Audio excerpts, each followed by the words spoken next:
Well, how'd you do? How was it? You guys survive? Yes, well, I trust you guys had fun. You know, it's just all about having conversations. It's not a sales script or trying to close anybody. You're just having a conversation with people and asking for the business. Now, if this was your first time, it might have felt a little awkward or clunky, and you know what? That's okay.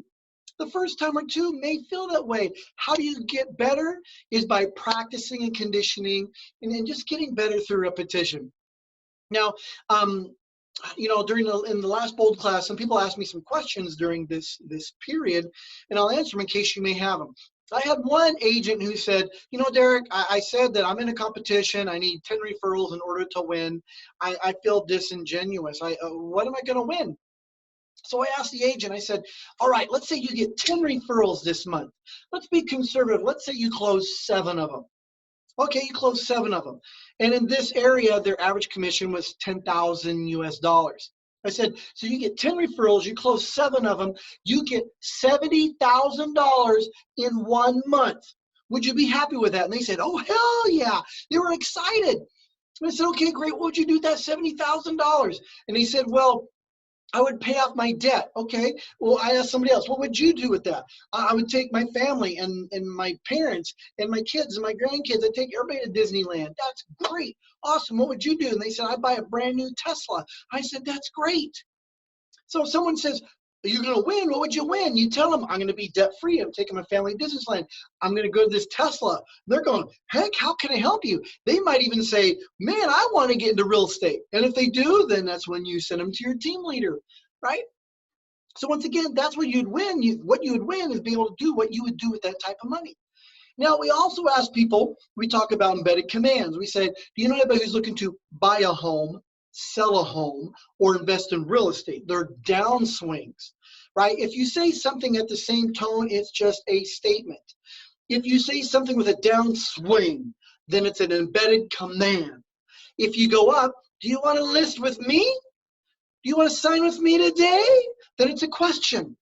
An upswing is a question. When you keep it the same, it's a statement. When it's a downswing, it's embedded command. List with me. Buy a home, sell a home. Those are embedded commands. Now, we also say, who do you know from work, from your neighborhood or association you're with who wants to buy a home? Now, why do we make those statements?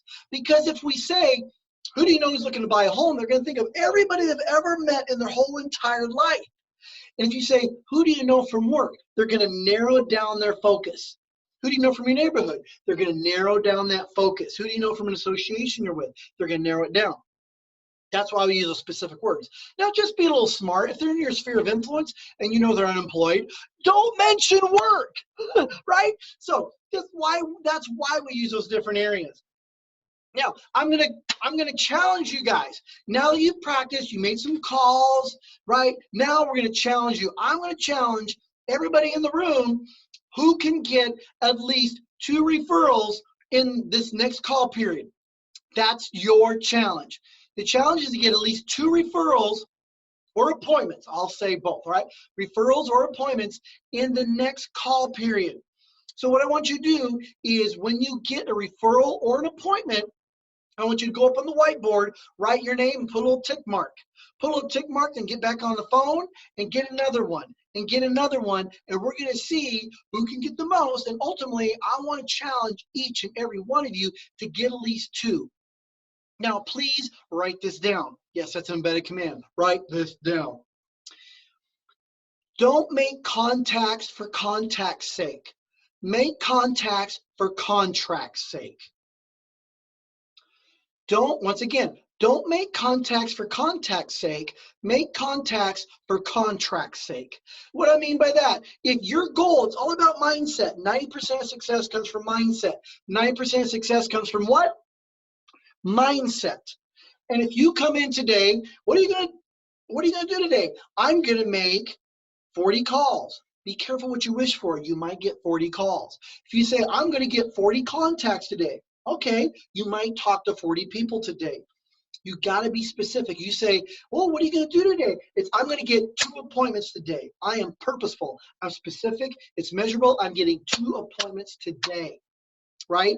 So if if you're in mad days making 40 contacts a day, don't make the contacts just to check mark and say, yes, boss, I made 40 contacts like I said I would.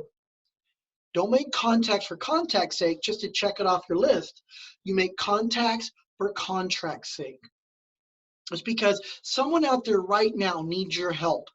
And if they don't hear from you, they're going to go online and they're going to find someone who's just going to turn and burn them. You care about people. You want them to have the best experience possible. And if you do, you need to reach out to them. Someone out there needs your help. You just don't know who they are. And if you don't get a hold of them, they're going to get turned and burned by somebody else. You care about people. Reach out to the people and let them know you care. So number one, once again, make contacts for contract's sake. I challenge all of you to get those 2 referrals or appointments, get them on the board. Let's track it. Let's see who hits them. I know you can. Let's do it. Ready, set, go.